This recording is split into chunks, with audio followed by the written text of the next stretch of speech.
বিশ্বকবি রবীন্দ্রনাথ ঠাকুরের বঙ্গমাতা কবিতাটা আবৃত্তি করে শোনানোর চেষ্টা করছি। তোমাদের কেমন লাগলো প্লিজ কমেন্টে একটু জানিও। পুণ্যে পাপে, দুঃখে সুখে, পতনে উত্থানে মানুষ হইতে দাও তোমার সন্তানে। হে স্নেহার্থ বঙ্গভূমি, তব গৃহক্রোড়ে চিরশিশু করে আর রাখিও না ধরে। দেশ দেশান্তর মাঝে যার যেথা স্থান, খুঁজিয়া লইতে দাও করিয়া সন্ধান।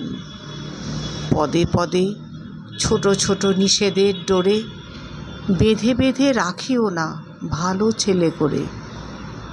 প্রাণ দিয়ে দুঃখ সয়ে আপনার হাতে সংগ্রাম করিতে দাও ভালো মন্দ সাথে।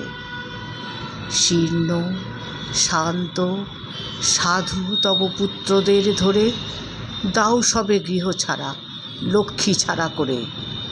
7 কোটি সন্তানেরে হে মুগ্ধ জননী, রেখেছ বাঙালি করে মানুষ করনি।